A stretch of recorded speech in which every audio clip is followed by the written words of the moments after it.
봉독합니다. 레위기 23장 15절 말씀부터 22절까지 말씀을 봉독합니다. 레위기 23장 15절에서 22절 말씀입니다. 제가 봉독하겠습니다.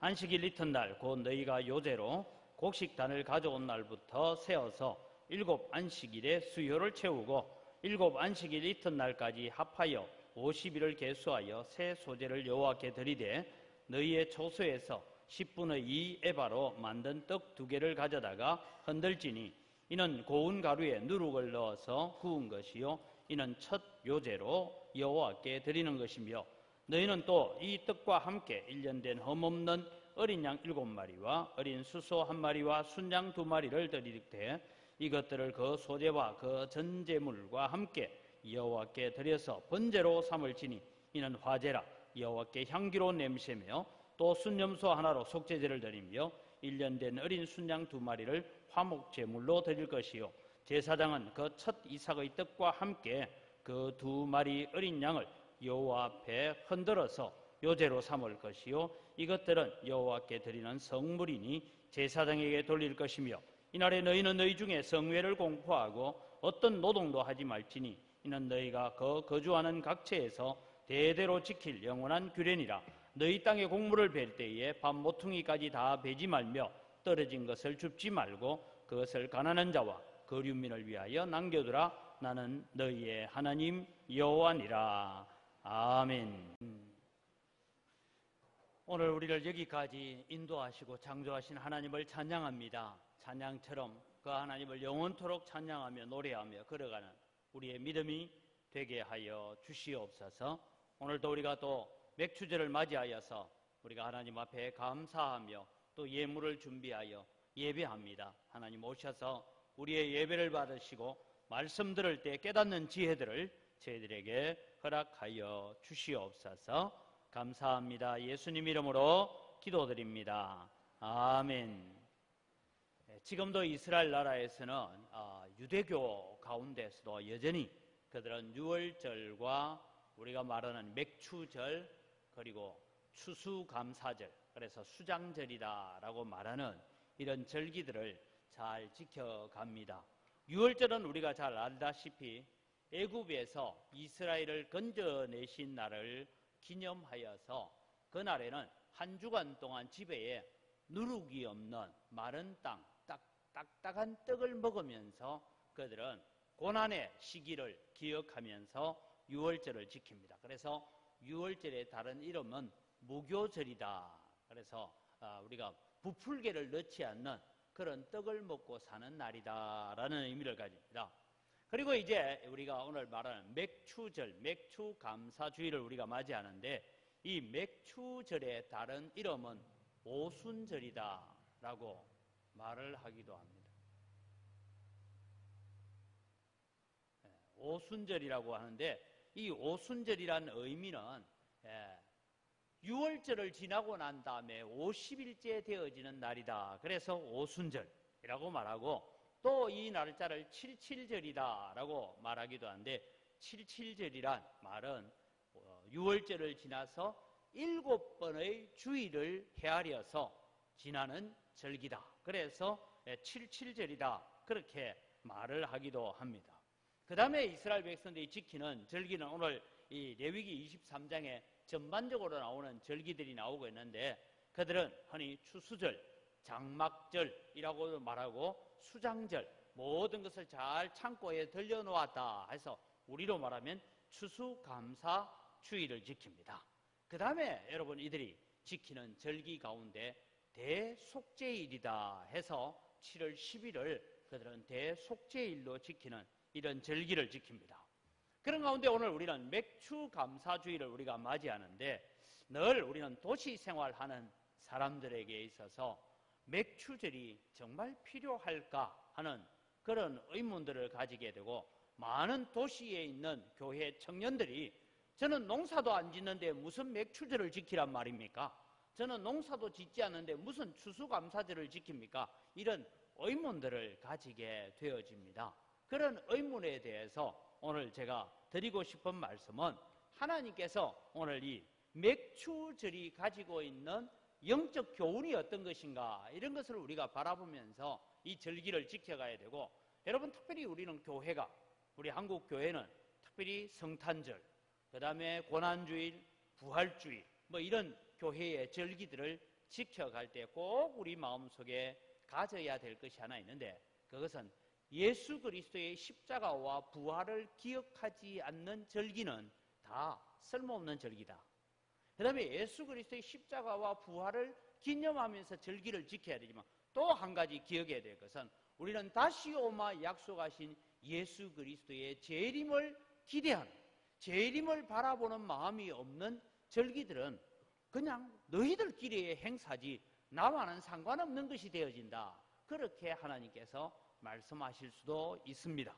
그래서 오늘 우리는 이 맥추절을 지키면서 우리는 어떤 의미에서 맥추절을 지켜야 되느냐. 실제로는 이 맥추절의 절기는 우리로 말하면 부활주일을 보내고 50일, 부활주일로부터 7번째 주일을 보내고 맞이하는 날이 되어야 되기 때문에 사실은 7월 1일이 아니고, 여러분 교회 달력, 여러분 카렌다에 보면 성령 강림 주일이다 해서 주로 언제쯤 나오는 5월 말이나 6월 초쯤에 성령 강림 주일로 나오고 있습니다. 그날이 어떤 의미에서 교회의 절기로 따질 때에 맥추 감사주일, 맥추절로 지켜야 됩니다.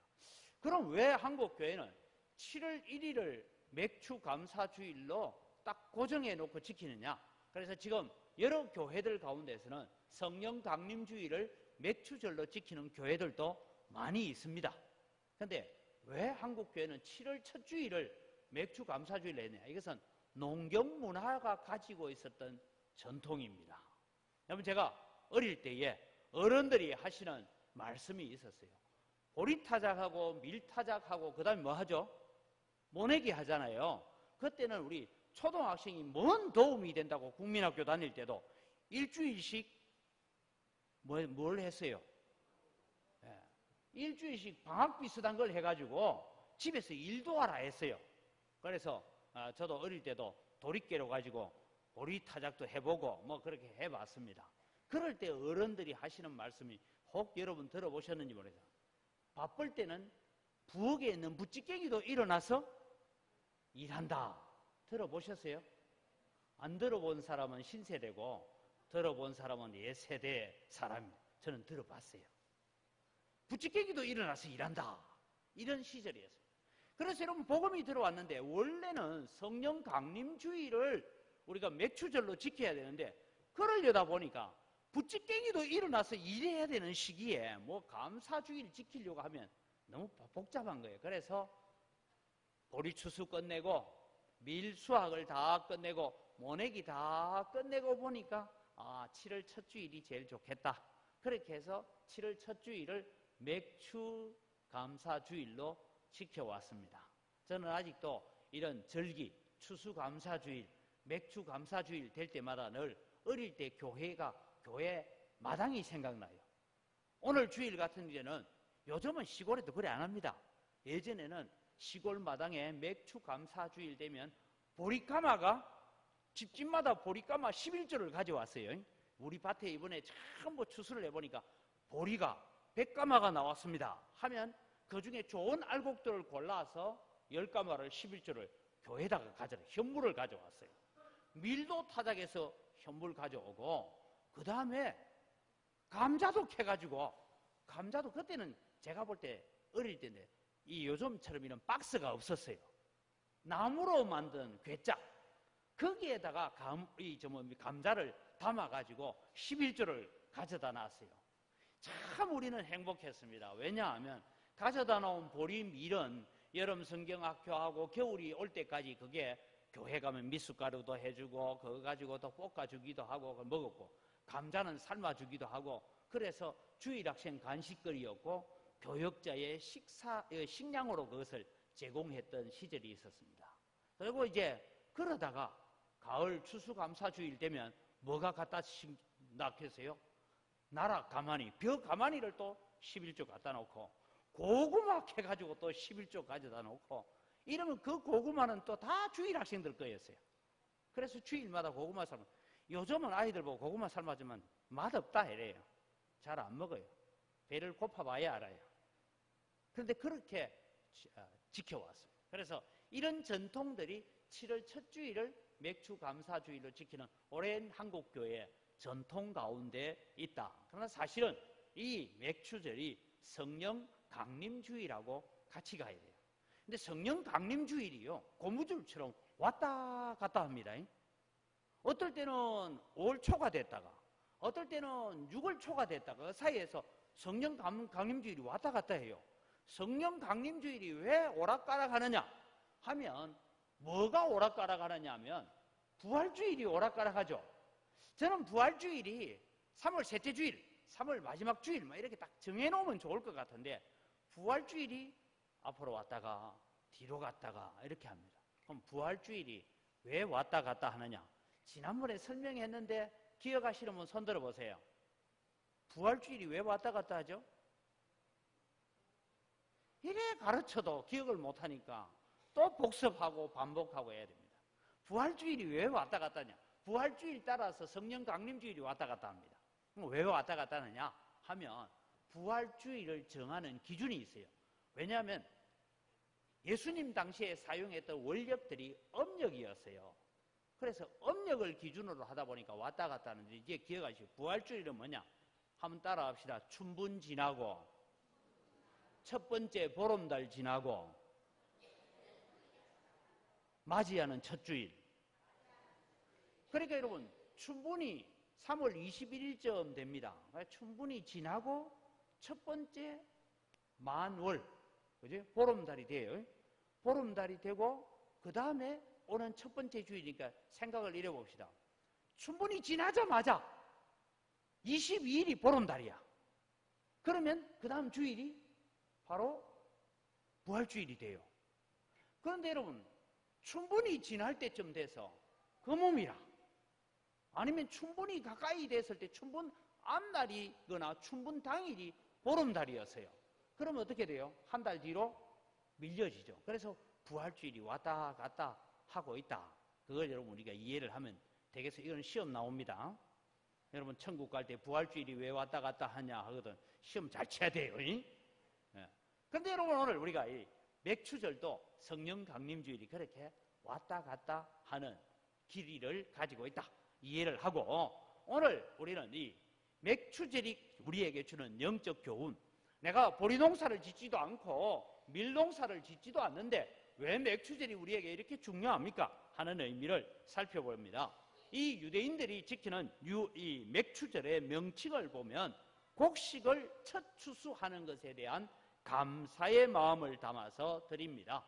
그래서 맥추하는 이 원어의 뜻은 벤다, 획득한다, 수확한다, 그런 의미를 가지고 있는데, 사실 맥추 감사주일은 어떻게 지키는 게 맞느냐 하면, 여러분 우리 교회만한 밭을 여러분 하나 가지고 있다 생각합시다. 밭을 가지고 있는데 보리를 심었어요. 보리가 여러분 밭 전부 다가 똑같이 익습니까? 어느 쪽이 빨리 익겠어요? 농사를 안 지어봐서, 제가 농사 지어봐서 알아요. 보리는 어느 쪽이 빨리 익느냐 하면 북쪽 벽이 있는 밑에 쪽이 빨리 익습니다. 왜냐하면 북쪽 벽이 있는 밑에 쪽은 찬바람을 막아주니까 그쪽이 빨리 크고 빨리 자라요. 그래서 또 햇빛이 남쪽에 오니까 제일 따뜻한 쪽이 어딥니까? 북쪽에. 요즘 젊은 분들 보는데 우리 학교 다닐 때는 되게 추워보면 양지 바람 보리밭에 한참 떨다가 또 학교 가고 이랬어요. 그런 것처럼 그 양지 바람 곳이 빨리 익어요. 그럼 빨리 익은 가운데 한 단을 베어다가, 아직 추수 안 합니다, 제일 먼저 한 단을 베어서 하나님 앞에 가지고 가서, 하나님, 오늘 또 첫 번째 익은 곡식단을 하나님께 가지고 왔습니다. 앞으로 계속 이어질 보리 추수, 밀 추수, 그 다음에 포도원 추수, 그 다음에 무화과 추수, 그 다음에 이어지는 감람나무 열매 추수까지 모든 계속되어지는 이어지는 추수에 하나님의 은혜와 하나님의 도우심을 기대합니다 라는 그런 마음 하나, 그 다음에 또 하나는 뭔가 하면, 하나님, 우리에게 이런 추수할 수 있는 기회를 주셔서 감사합니다. 우리가 애굽 땅에서 광야에서는 도무지 추수할 수 있는 기회가 없었는데 우리에게 땅을 주시고 이렇게 곡식을 추수할 수 있는 은혜를 주신 것에 감사합니다. 그래서 한 단을 가져다 드리는 날이 바로 맥추절이다. 그렇게 보면 사실은 첫 번째 곡식을 잘 익은 곡식을 베어서 하나님 앞에 가져다 드리는 날이 언제냐? 6월절 지나고 50일쯤 되어지던 때다라는 것을 우리가 보면 됩니다. 그래서 여러분, 이런 곡식의 추수를 통해서 하나님 앞에 이 곡식을 익게 해주신 하나님 감사하고, 아직 남아있는 밭에 푸른 이삭들이 있지만 이 이삭들도 하나님의 은혜로 잘 익어가게 될 것을 우리는 기대합니다. 그런 마음을 가지고 하나님 앞에 드리는 것이 이 맥추절에 곡식을 드리는 첫 번째 이유 중에 하나입니다. 두 번째, 이스라엘 백성들이 맥추절을 지키는 것은 뭐냐 하면 만나를 우리에게 주시고 율법을 우리에게 주신 날을 기념하는 날이 사실 맥추절입니다. 이스라엘 백성들이 이 홍해를 건너고 광야로 나오고 난 다음에 먹을 것이 없어서 하나님 앞에 하소연할 때 하나님께서 만나를 내리신 날짜를 계산해 보면 홍해 건너고 50일쯤 되었을 때 만나가 내려집니다. 그래서 이 유대인들은 기억하기를 만나를 주신 때가 언제냐? 오순절이다, 맥추절이다, 그렇게 기억을 하고, 하나님께서 만나만 주신 것이 아닙니다. 만나를 통해서 율법을 주십니다. 여러분, 그래서 출애굽기를 읽어보면 출애굽기에 이제 만나를 내리는 사건이 18장에 나오고 19장부터 여호와께서 말씀하여 가라사대 하면서 율법을 선포를 합니다. 그 율법이 선포되고 난 다음에 선포된 이 율법을 내가 돌판에 새겨주겠다 하면서 모세를 시내산 꼭대기로 불러올리는 사건이 일어나는데, 요 기점이 바로 오순절, 77절, 맥추절의 기점이다라는 것을 말씀하고 있습니다. 그래서 이스라엘 백성들은 이 오순절을 지킬 때 우리에게 만나를 주신 것보다 율법을 주신 것에 대해서 더 감사, 그래서 우리에게 토라라고 하는 율법을 우리에게 주신 날로 기억하고 섬겨가고 있는 것입니다. 그래서 여러분, 이 만나를 통해서 주신 율법이 뭐냐? 제가 늘 설명하지만은 만나는 매일 나가서 우리의 가족 수대로 한 오멜씩 그렇게 거두어야 됩니다. 그런데 내일은 안식일이에요. 그러면 오늘 어떻게 해야 됩니까? 2배를 거두어야 돼요. 그리고 이제 안식일에는 장막 밖에 나가지도 말고 미리 준비해 놓은 양식을 가지고 먹고 살아야 됩니다. 그런데 성경을 통해서 보면 하나님의 율법을 마음에 두지 않았던 사람들은요, 내일 만나가 안 내리면 어떨까 하고 남겨놓았더니 썩어서 벌레가 내고 냄새가 났습니다.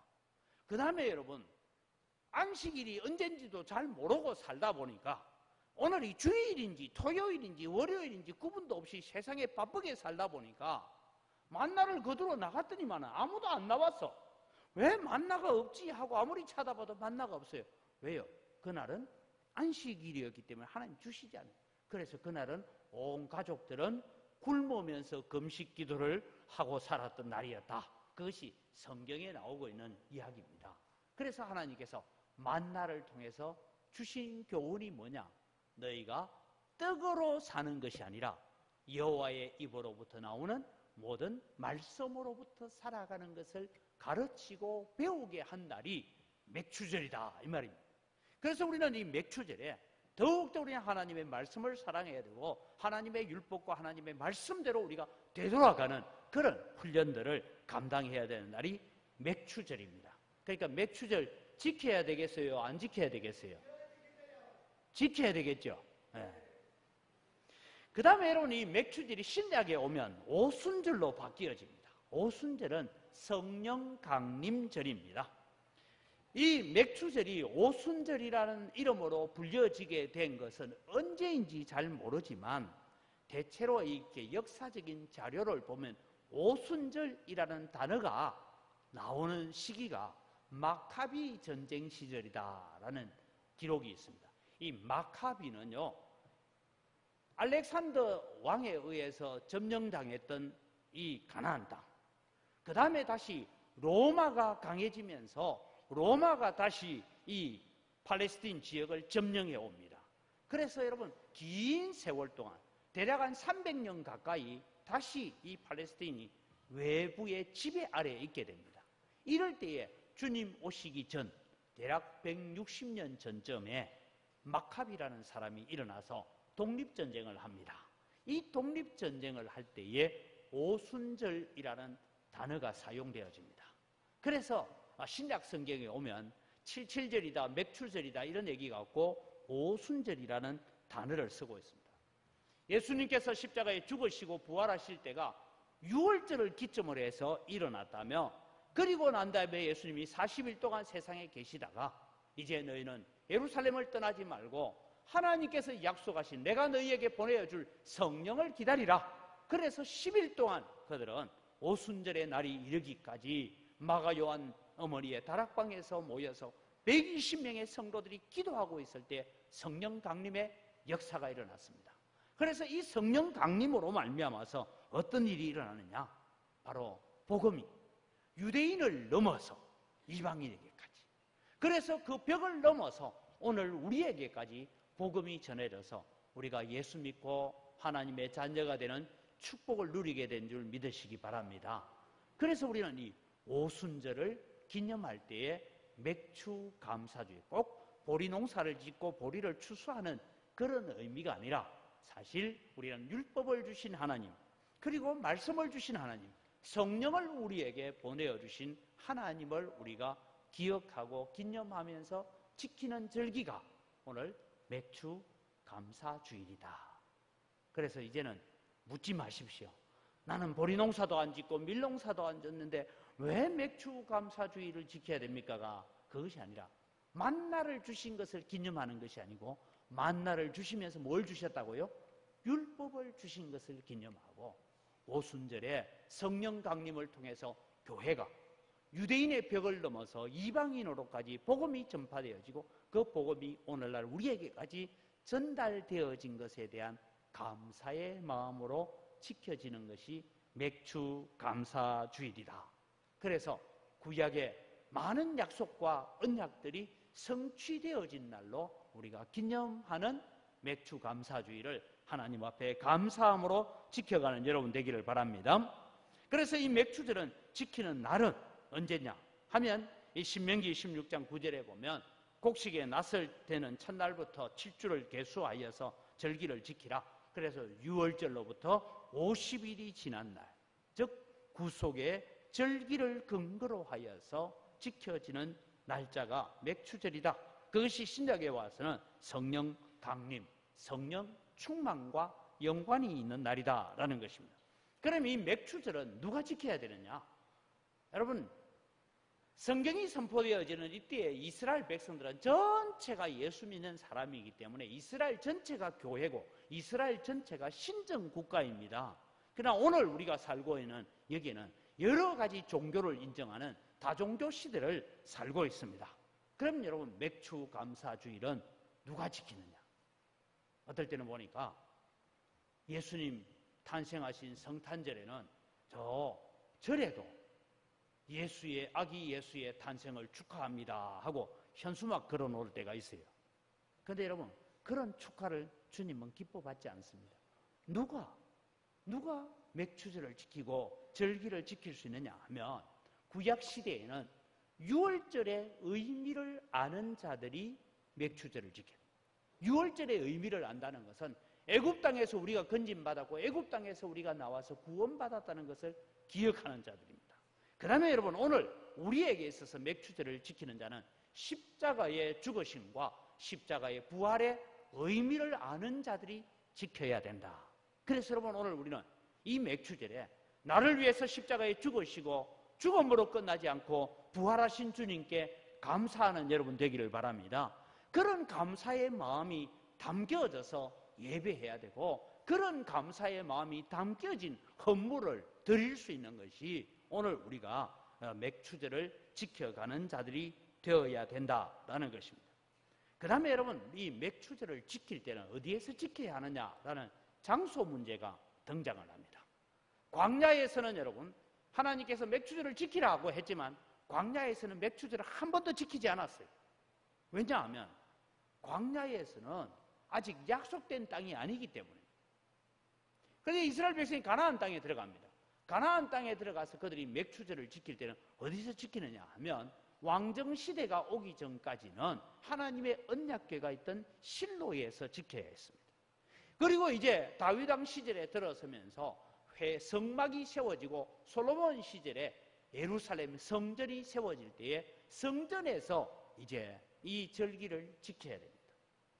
이 말은 여러분 생각해 보면요, 유대 땅에 사는 사람들은 절기 지키는 게 그렇게 어렵지 않아요. 그런데 여러분, 갈릴리에 사는 사람들은 갈릴리에서 예루살렘까지 도보로 걸어오는데 제일 북쪽에 있는 사람들은 3일 길을 걸어야 옵니다. 요즘처럼 비행기나 차로 타고 올 수 있는 거리가 아니기 때문에. 그래서 걸어옵니다. 와서 여러분, 원래 주일, 우리로 계산하면 주일 다음 날부터 오순절을 계산해 지켜야 되니까 주일 전에 와야 돼요. 그러니까 토요일 날 와야 돼요. 유대인들로 말하면 금요일 날 와야 돼요. 왜냐하면 금요일 해질 때부터 안식일이니까. 그러면 3일 전에 와야 돼요. 와서 한 주간 내에 이 오순절 절기를 지키고, 그리고 안식일이 지나서 출발해서 집에 가야 되니까 왔다 갔다 하는 시간하고 계산을 다 해보면 대략 2주간을 지켜야 됩니다. 그럼 여러분, 보리가 한참 익어가고 밀이 한참 익어갈 때에 첫 단을 들고 예루살렘까지 왔다가 그리고 보름 있다가 돌아가면 소는 누가 키우고 양은 누가 키우고 곡식 익어가는 거 간수는 누가 하고 누가 한단 말입니다. 이런 의문이 우리 속에 일어나게 됩니다. 뿐만 아니라 왕정시대는 끊임없이 외침을 받아서 전쟁 가운데 있었던 일들도 많이 있습니다. 그러면은 모든 남자들은 다 유월절, 이 초막절을 지키고 유월절을 지키고 그리고 이 맥추제를 지키고 1년에 3차례씩 한 보름 동안 자리를 비우면 도대체 국방은 누가 지킨단 말입니다. 이런 어려움이 당면하게 되어질 때에 하나님께서 말씀합니다.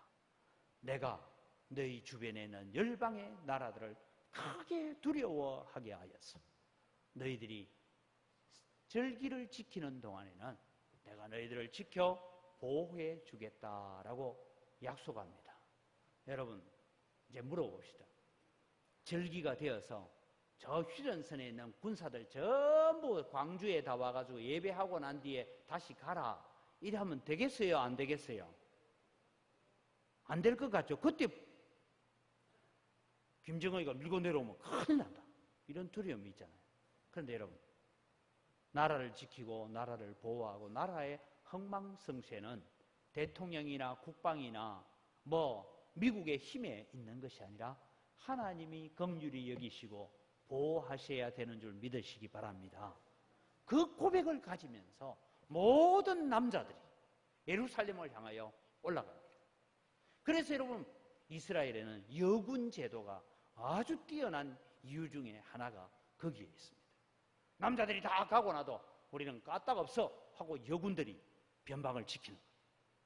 그러나 사실 군사력의 우위로 우리를 지키는 것이 아니라 하나님이 지키시는 보호의 장벽이 되어야 된다. 이것을 여러분, 오늘 우리가 이 세상에서 살아갈 때 그리스도인들에게 적용한다면 우리는 어떻게 적용해야 됩니까? 하나님, 오늘도 우리는 하나님의 보호와 하나님의 인도하심 없이는 우리는 한순간도 살아갈 수 없습니다라는 고백을 갖는 여러분 되기를 바랍니다. 내가 아무리 수고하고 애쓰고 노력하고 내 지식과 내 경험을 가지고 일하지만 결국은 허락하셔야 될 분은 하나님이십니다. 하나님이 허락하지 않으면 우리가 아무리 수고하고 애써도 다 안개처럼 사라져갈 것이지만 하나님께서 오늘 또 우리를 보호하셔야 됩니다. 이런 절기를 지켜가는 것이 절기를 지키는 이스라엘 백성, 하나님의 백성들의 고백이 되어야 됩니다. 여러분, 이 절기를 지키는데 모두가 예루살렘 성전으로 향하여 올라갑니다. 그런데 여러분, 오늘날 많은 젊은이들 가운데서 이런 젊은이들을 봅니다. 저는 예수 믿습니다. 어느 교회에 나가노? 교회는 안 나갑니다. 그런데 예수님은 믿습니다. 그럼 주일 예배는 어떻게 하냐? 저는 인터넷으로 예배합니다. 저는 방송 설교를 듣면서 예배합니다. 물론 우리가 삼교대를 하거나 이런 어려운 가운데 있는 분들을 그런 예배를 하는 것을 우리가 인정해 줄 수 있지만, 집에서 놀면서도 나는 교회 가기 싫어서 인터넷으로 예배하고 인터넷으로 헌금하고 그렇게 하는 것이 하나님 기뻐 받으시느냐? 그렇지 않습니다. 이 지상의 교회는, 완전한 교회는 하나도 없습니다. 그러나 많은 문제투성이가 있는 교회이지만 성도가 함께 모여서 교제하고 성도가 함께 모여 찬양하는 그 예배를 하나님 기뻐 받으시는 줄 믿으시기 바랍니다. 그래서 우리는 예배하러 모이는 사람들이 되어야 되는 것입니다.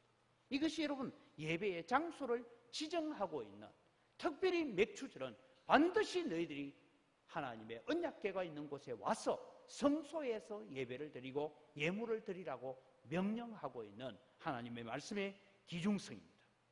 그래서 이 절기를 지키는데 이 예물을 드리는 방법, 절기를 지키는 방법에 대해서 성경이 말씀하고 있는 걸 보면 성회로 공포해라. 여러분, 이스라엘은 살고 있는 나라에 곳곳에 동네 이웃에 제사장 혹은 레위 지파의 성읍들이 있습니다.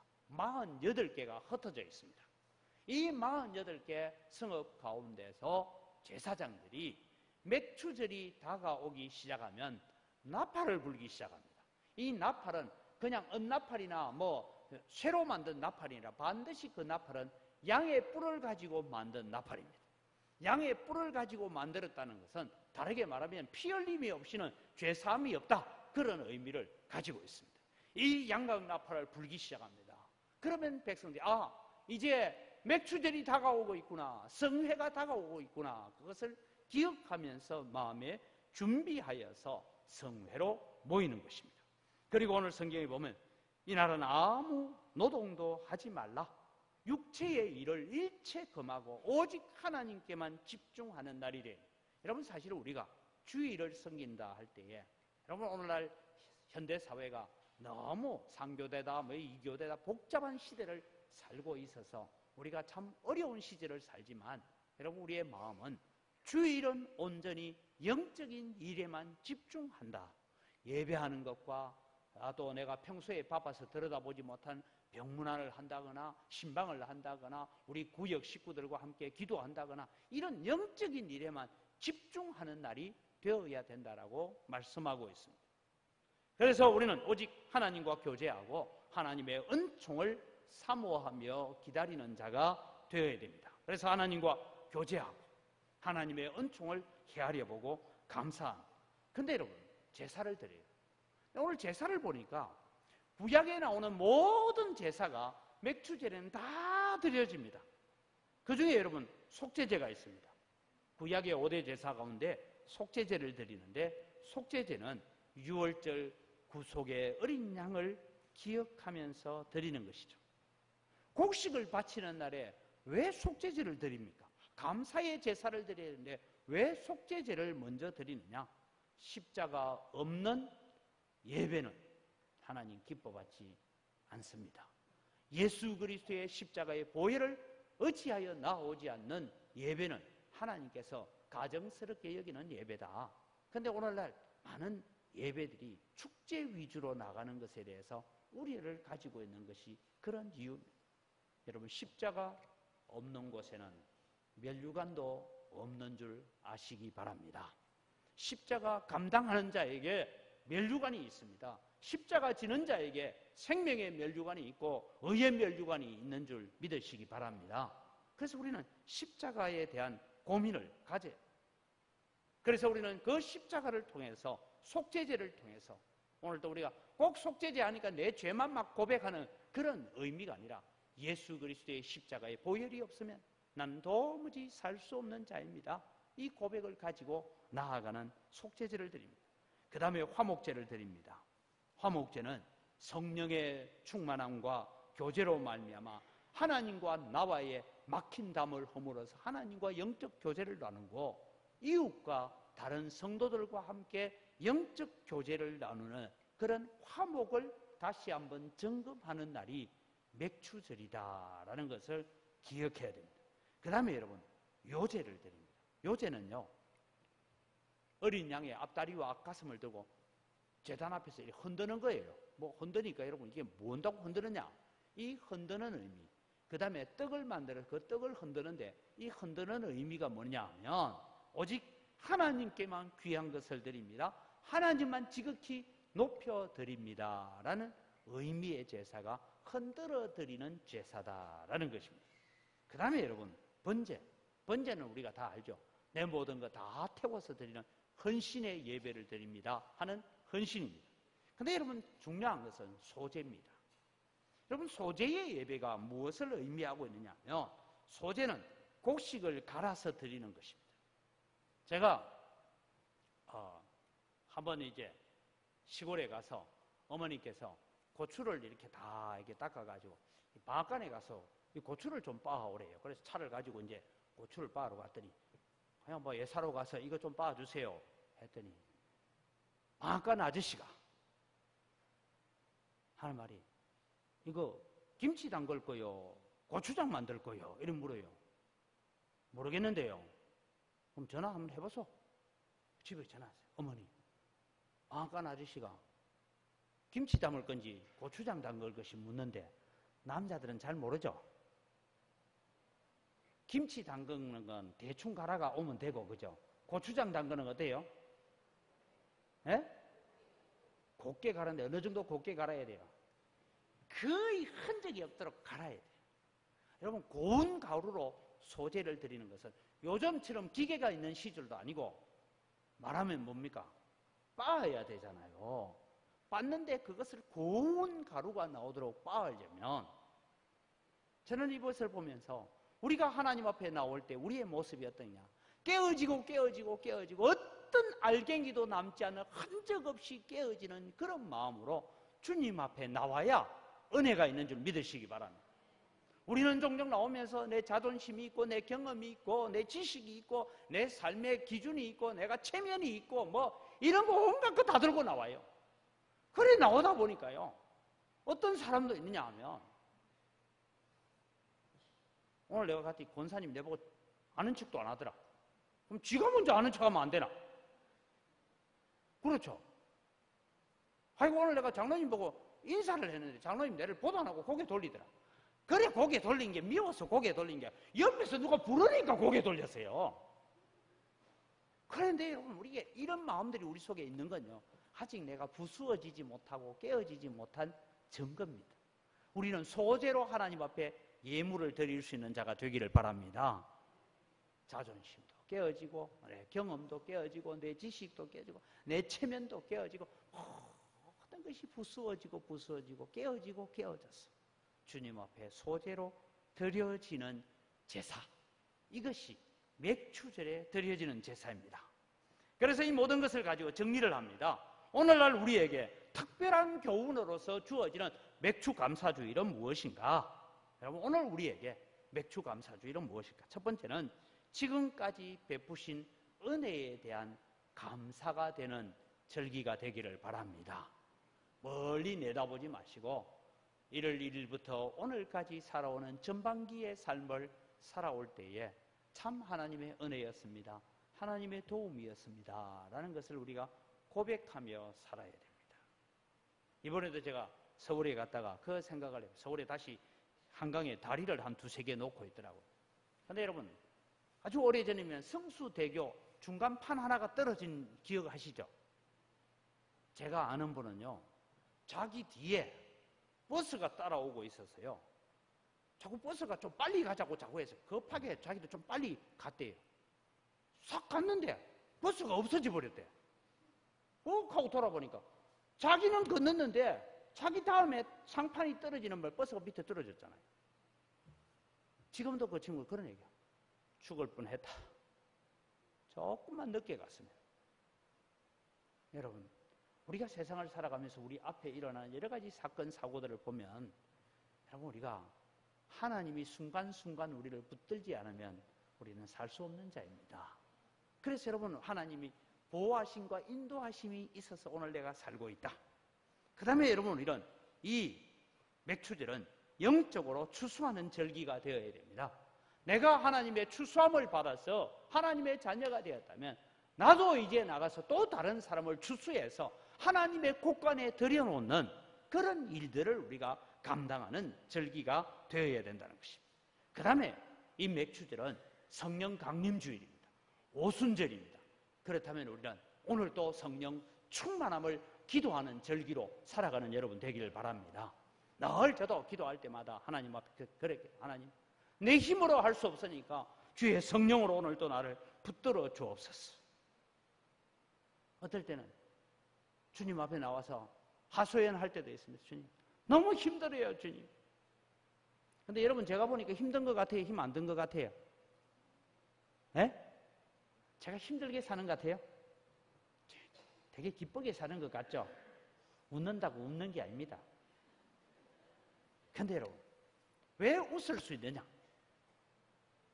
여러분 우리 교회 재개발 문제다, 뭐 교회 또 지난번에 우리 등기부 문제다, 뭐 여러 가지 복잡한 일들이 있는데 여러분 때로는 주님 앞에 새벽에 나아가서 기도할 때에 주님이 이럴 때가 있더라고요. 힘들지? 주님 힘들어요. 나도 너를 구원하기 위해 십자가에서 끝까지 참으면서 힘들었다. 그 말 앞에 주님의 그 말 속삭임 앞에 제가 눈물로 고백할 수밖에 없어요. 주님 힘 안 들어요. 힘들다 하면 그럼 십자가 못 박히 볼래 이러면 큰일 나잖아요. 힘 안 들어요. 주님이 나를 위해서 하신 일에 비하면 다 힘 안 들어요. 괜찮아요. 그런데 주님 내 힘으로 버티기 힘들어요. 그래서 성령 힘으로 힘주세요. 성령님께서 오셔서 나를 좀 붙들어 주세요. 새 힘을 주십시오. 그래서 이렇게 웃으면서 기쁘게 설교하는 거예요. 목사가 지 힘으로 절대 못합니다. 여러분. 목사가 재밌다 싶거든. 지금 신학교 가세요 빨리. 근데 여러분 우리는 이 맥추절에 오순절에 성령 강림, 성령 충만함을 사모하고 기도하는 여러분 되시기를 바랍니다. 그래서 내 힘으로 사는 것이 아니라 성령의 힘으로 살아가는 여러분이 되시기를 바랍니다. 그래서 여러분은 성도의 삶이 성화되어져 가고 하나님께 감사와 영광의 찬송을 돌리는 날이 되어야 되고, 그래서 우리는 성숙한 신앙을 가지고 서로 화목하면서 함께 세워져가는, 함께 만들어가는 아름다운 은광교회를 세워가는 여러분이 되시기를 주의 이름으로 축원합니다. 이 시간 우리 주신 말씀을 가지고 함께 한번 기도하겠습니다. 하나님, 오늘 또 내게 부수어지지 못하고 깨어지지 못한 알갱이가 어떤 것이 있습니까? 하나님, 부수어지고 깨어지고 또 부수어져서 주님 앞에 고운 가루와 같이 주님 앞에 들임이 되어지게 하여 주옵소서. 주님, 그런데 너무 힘듭니다. 주의 성령으로 오셔서 내게 새 힘 주시고 새 능력 주옵소서. 다 같이 주의 한번 외치고 기도합니다. 주여! 아버지 하나님, 은혜를 이 시간 감사합니다. 오늘 또 주님이 우리 맥주 감사 주일에 하나님 앞에 엎드려서 주님 기도합니다. 아버지 하나님, 오늘 또 저희들에게 은혜를 다하여 주시고 복을 내려 주시옵기를 간절히 바라옵니다. 아버지 하나님, 오늘 또 맥추절에 드려지는 속죄제와 화목제와 요제와 번제와 소제처럼 오늘 또 우리가 절기마다 하나님 앞에 드려지는 삶이 되게 하여 주시옵소서. 이 맥추절에 드리는 제사가 가지는 의미들을 우리가 잘 깨달아서 하나님 앞에 아름답게 열매 맺어가는 저희들 되게 하여 주시옵기를 원합니다. 그래서 오직 주님의 영광만을 위한 도구로 쓰임받는 저희들 되게 하여 주시옵소서. 살아계신 아버지 하나님, 은혜를 이 시간 감사합니다. 오늘 맥주 감사주의를 통하여서 구약시대와 신약시대의 맥주절, 오순절을 지켜가는 이유와 그 의미들을 생각해 보았습니다. 주님, 오늘 또 우리가 하나님 앞에 정말 고운 가루가 되어서 소재로 드려지는 자들 되게 하여 주시옵소서. 하나님, 우리 속에 아직도 많은 엉어리들이 있습니다. 부수어지고 깨어지고 갈고 갈아서 정말 고운 가루처럼 주님 앞에 드려지는 우리의 생애가 되게 하여 주시옵소서. 주님, 내가 하겠다고 다짐하고 결심하지만 우리의 결심과 힘이 약하여 늘 깨어지고 넘어지기 쉽습니다. 그래서 성령의 은혜가 필요합니다.